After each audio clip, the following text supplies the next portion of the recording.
Flock has become a huge talk now recently. One of the things I want to speak about is Flock isn't the only thing that we actually have going on. There's Condor, there's Axon that does the body cams. There is other companies who are over surveilling you, I, and everyone here in this country. I'm so disappointed in all the people spraying reflective Rust-Oleum 214944 on their license plates so the Flock cameras can't check them.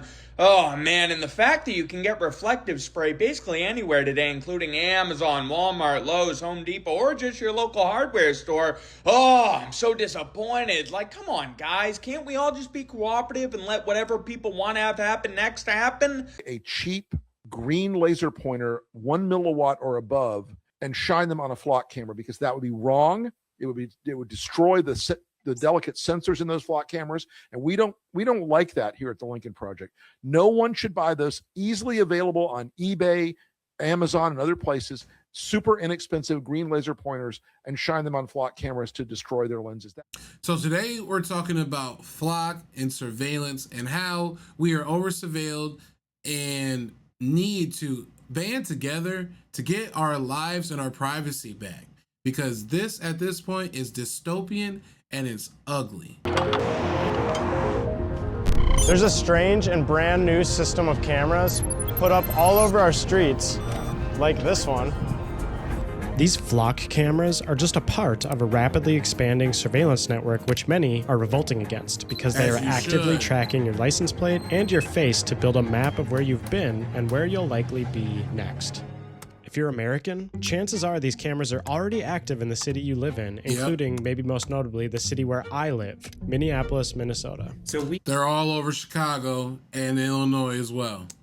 See people having their faces scanned. It feels a little bit like it's basically going to become the Minnesota phone book. These cameras have solved previously unsolvable crimes, But ever since we got the Flock cameras in, it's like they've become our best friend. but also may pose Yeah, I an bet it is your existential best threat friend. to our rights as Americans. These cameras are tracking everybody, everywhere, all the time. These Flock cameras have gotten people so fired up, they've begun destroying them, which is super illegal. You can face between 1 and 5 years in prison. So they began hacking them, which is apparently really easy. But the worst thing about hacking them is that now that hacker knows your information as well. So yeah, hacking is cool. You know, some people are like, oh yeah, I like that they're hacking. We need the hackers. No, you need to ban up and vote and vote against people who are allowing stuff like this, and push out these type of companies that are surveilling you to no end. The button a few times on the back of these cameras, and within a few minutes, turn them into your own personal spy device. But also super illegal. But if they really are as powerful as law enforcement claim, how hard would it be to actually avoid them?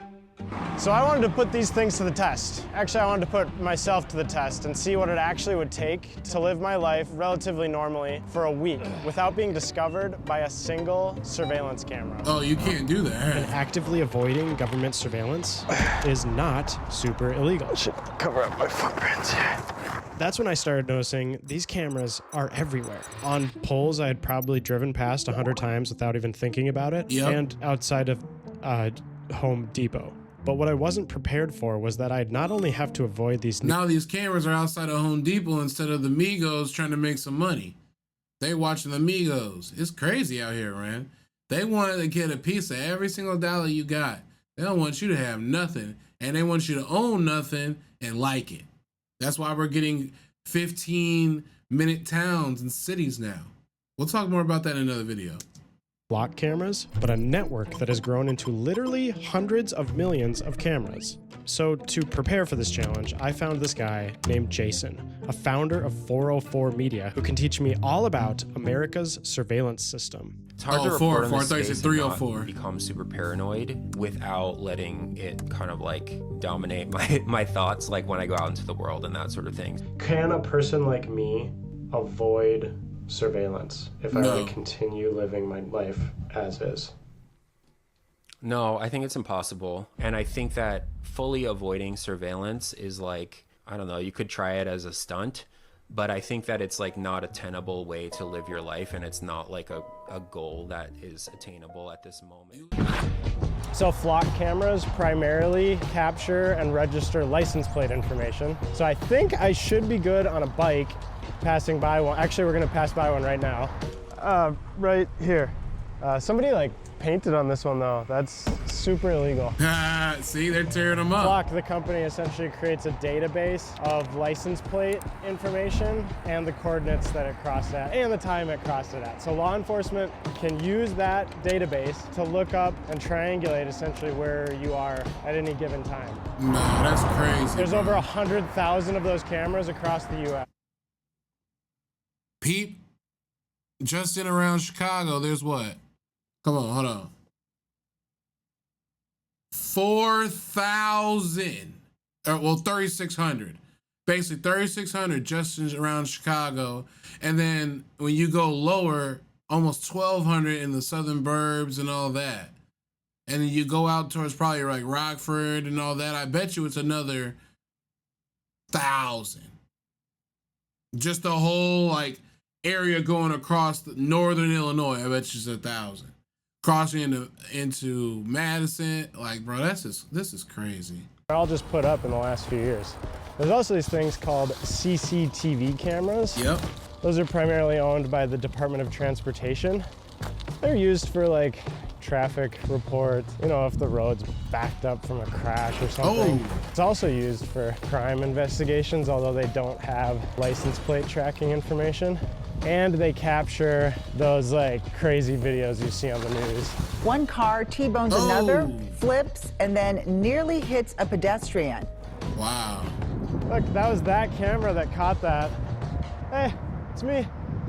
Anyway, I gotta go get the takeout. Did he hack the camera from that angle, or he just put the camera there? Honestly, shout out to that angle. He snapped for that. Just as a filmmaker, he snapped for that. And there's over 82 million CCTV cameras across the country. Wow. That's one camera for every 4 Americans. Wow. Including babies. That's, I mean, you do count babies as people. Wow. So. There are a lot of different layers of surveillance. For this purpose, we will separate them into 5 layers. You are being filmed by Ring cameras, you're being filmed by CCTV cameras at businesses, you are being filmed by automated license plate readers. Yep. There's also all of And the these problem with this, they have access, like the police and all that, have access to all that. They're trying to make it where now you have to like link your Wi-Fi to your Ring camera to a network of like Wi-Fi's all together in the neighborhood so that they can access it and to basically watch what's going on, which is watching you go in and out your home at what time, what you have brought in and out your home at what time, who's delivering to your home at what time, when are you and your family driving by, who you have walking inside and out of your home. This is not good, and we really need to look into the fine print of like what's really happening out here, y'all. Cameras as well, and probably way more, but you got to draw the line somewhere. Exactly. For the most part, like when you go into public, like you're probably being surveilled in some way, shape, or form. Always. Except for me, because I successfully got dinner for the family and biked all the way home without any problems.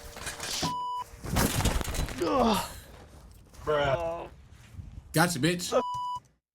Nevertheless, I made it home with dinner.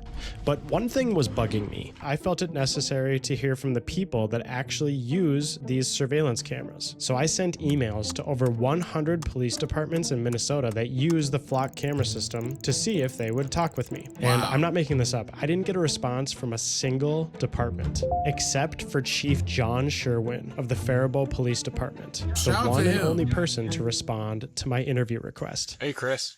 I reached out to 100 departments. Okay. And you're the only one that said yes. Oh, wow. Okay. Why?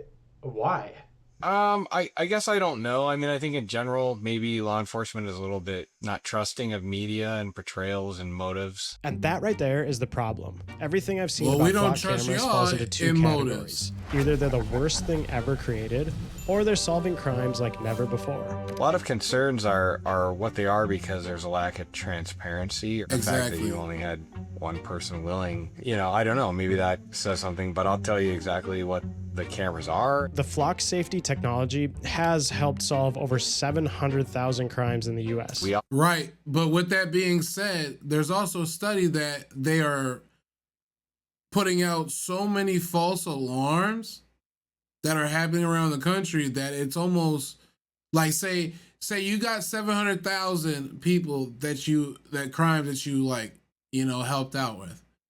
But then you got 3 times that. No, actually say 5 times that. 3.5 million, right? You got 3.5 million in that same year that you're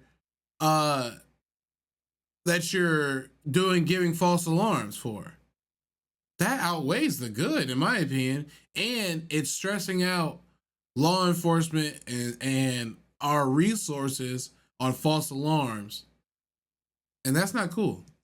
So we're incredibly shocked at how successful we were in helping solve crime and apprehend folks, including someone who was arrested for attempted murder. The flock cameras were key. And study after study after study cite a decrease in crime where the cameras are implemented. But a lot of these studies are funded by the companies that make the surveillance systems. And I think that flawed. The jury is sort of still out on whether these things actually make us safer. I'm in favor of the cameras because I've seen the safety aspect mitigate those concerns about privacy. Faribault, it's 10 cameras. Across America, it's over 100,000 and growing, but it didn't start that way. It started here in a neighborhood near Atlanta, Georgia. In 2017, Garrett Langley and his 2 co-founders invented a janky camera in their garage using an Android phone to upload footage instantly to the cloud. I was like, look, we're gonna go build this camera. It's got just track license plates, that's it. When a DeKalb County detective told them that Is that legal? Like, could he just do that before this was, a business? I don't think you can do that. Camera helped solve a break-in case, we were very proud of ourselves. This was not a business at the time. Langley called his co-founders and told them to quit their jobs. In just 9 years, Flock Safety, that's their company name, serves thousands of agencies, has a company worth billions, and this is literally how many license plates are being captured since I started saying this sentence. And their cameras are in 49 states. Wow. Actually, you should guess which state doesn't have them. Alaska. Go ahead, take a guess. It's the only one not on this map. It's Alaska, obviously. Knew it. But even Alaska is going to get them soon. Wow. Yeah. Why is that bad?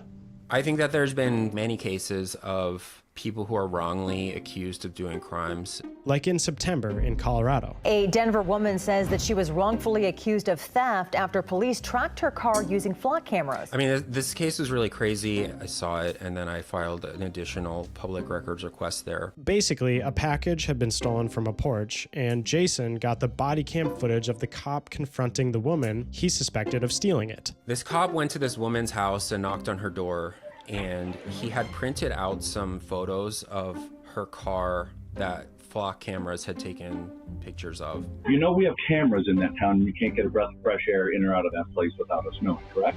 The officer said he had doorbell video of the theft and had tracked her car in the area using flock cameras. And the woman was basically like, what are you talking about? Like, I did not do that. And the cop was very adamant, saying, there is zero doubt. I wouldn't have come here unless I was 100% sure.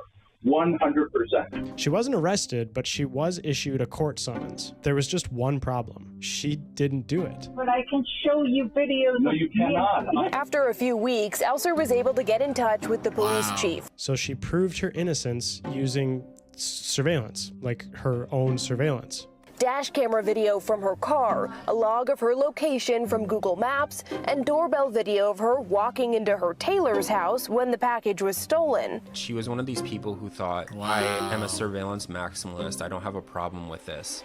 And then it happened to her, and she did like a total 180 on the entire situation, where she's like, well, if this could happen to me, it's probably happening to other people. Meantime, Elser is advising all of her neighbors to start collecting their own digital evidence. She says you never know when you might need it. Now the question is, are they actually used in good situations or for stuff like this?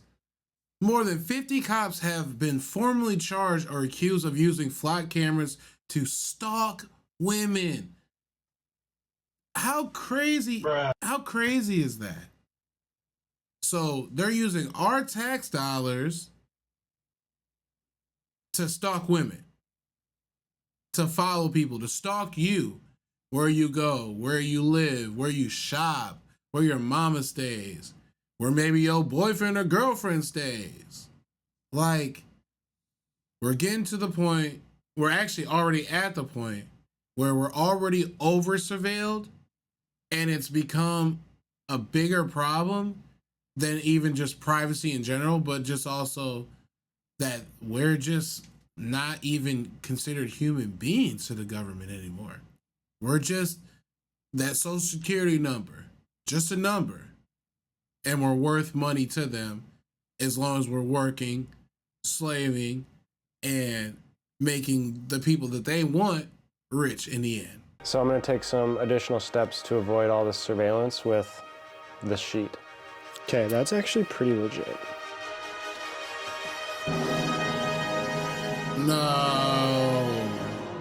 Remember the 5 layers of surveillance? The reason why they're in layers is because they operated independently of one another. Yeah. A few years ago, there may have been like an ALPR system in your town and then a separate ALPR system in the one town over. But now they are all networked together. Wow. Now local police work with federal law enforcement, and commercial entities share their surveillance too. And so these can be used to make like far more sophisticated like maps of your movements and sort of like what you're doing. There aren't surveillance layers anymore. much. It's all interconnected. And it's actually worse than that. This is the block I live on, so I know there's no flock cameras. I know there's no CCTV cameras. But what I also know is that there's doorbell cameras. But Ring cameras have become like incredibly popular over the last few years. Yeah. Honestly, I think that Ring cameras were sort of created to prevent package theft, more or less, like so that Amazon would lose less money. And recently, it seems like they are trying to get back into partnering with law enforcement. Ring and Flock Safety arranged a partnership where they were about to work together to share data.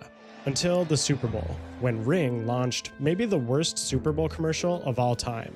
Search party from Ring uses AI to help families find lost dogs. And then the deal fell through. Still, there's some weird things happening with doorbell cameras. You know, it does raise privacy alarm bells for a lot of people. Look, you're trying to break in. So I became a literal ghost in my own city. That's a surveillance camera right there. Oh my God! He's sitting there pointing at the camera, but trying to avoid the camera. Come on, man.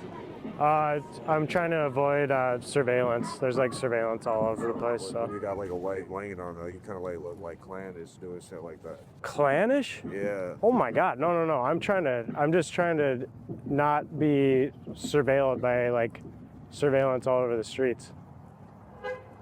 All right, I'd be careful doing shit like that though. Yeah. For real, like. Okay. Yeah, that's.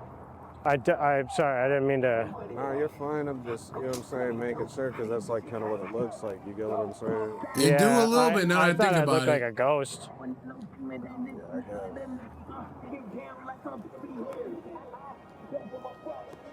He low-key lucky. The boys could have got on him. Hey. You doing that in Chicago, he's cooked. Bruh.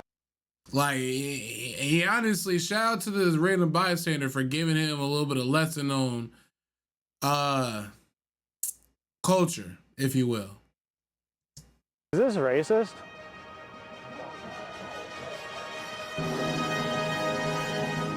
Thank you. So I successfully made it to the movie theater. The movie was really good, and I completed the mission, and we never have to talk about what just happened ever again. But avoiding surveillance isn't the only thing to worry about. Sometimes the problem is the person behind the cameras. This is a very disturbing story, but we're going to cover it. In a recent investigation, 164 times to track his girlfriend. How crazy is that? To an officer's alleged misuse is putting that technology right back in the spotlight. There have been multiple cases where cops have stalked people using Flock. Oh my. A Sedgwick, Kansas police chief used Flock safety license plate readers to track his ex-girlfriend and her new boyfriend's vehicles 228 times. The fact that this can happen at all, I think it suggests that the system is designed in such a way that it is at least like open to abuse. And I think you just have to look at the significant amount of good that results out of these cameras versus the one-off instance in another state that is proven. It's not one-off though, to be a negative. And it's becoming more and more prevalent. As you see, there was like 4 or 5 cases just right then and there, and we're seeing these every day. But the problem isn't always who's using the cameras. Sometimes it's that anyone can. A few weeks ago, using a commercial search engine, I very easily found the administration interfaces for dozens of Flock safety cameras. Ben Jordan found that, you could kind of get like root access to some of them just if you had physical access to them and you hit a couple buttons on there. And I found that one of these was in Bakersfield, California. Wow. I just started like frantically Googling and using Street View and things like that. Like Big O Tires was one of them. And that's about 2 hours from where I live. So I drove up there and I, found the Big O Tires and I walked around, and sure enough, I like logged in, or I just like opened the URL and I was watching myself in real time as I was like crossing the street. Wow. Making the surveillance That's network crazy. that was once contained to law enforcement able to be infiltrated by anyone. More federal agents are heading to Minneapolis to help with ICE enforcement. And what the agency is calling its biggest operation ever. Over the past couple of months, immigration enforcement has deported thousands of people from Minneapolis. But nobody seems to be asking how they're finding these people they're deporting, sometimes even leaving abandoned cars left behind. Local police will run searches on behalf of ICE and then give that information to ICE. Federal agents access Flock cameras, possibly in violation of a state law prohibiting their use for immigration purposes. And Flock Safety is doing this all while insisting they're not. And especially if there's no way to opt out, your photo basically gets added to databases of 250 million other photos that the federal government controls. Cities seem to be rebelling over in the United States when it comes to the Flock safety cameras. One by one, residents have been writing to their city leaders requesting that they remove the Flock cameras from their streets. Many Bay Area jurisdictions began to cancel or pause their programs administered by Flock Safety. To date, over 30 municipalities have removed their cameras and canceled their Flock contracts. See, this is how you step up. If you make enough noise and problems for them, they'll get rid of it. Because they know that at the end of the day, if the people make it where you can't surveil them because they are literally revolting and breaking and tearing shit down, then they'll have to figure out a better way, or they'll have to stop it. So keep banding together and doing something about this. With over 6,000 communities that currently have Flock cameras, there's still a long ways to go, which is probably why Flock's CEO, remember this guy, Garrett Langley, sent an email to several police department customers claiming that Flock and law enforcement are under attack by YouTube videos. And it's true. A few months ago, after awareness was raised from some YouTube videos, some smart people built that mapping website I showed earlier that maps all Flock cameras in the country using a website called OpenStreetMaps, where users like you and I can add Flock cameras to the map. Wow. And that's what brings us to maps. What I want, or what the cop said in the beginning, is I want you to see that all the good is outweighing the bad.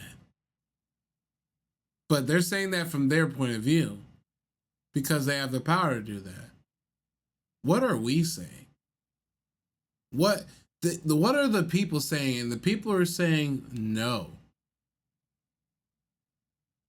And what I really want to challenge is, are things getting really that safe? Or things are getting worse? Or even just being the same? And you guys are inflating the numbers as propaganda.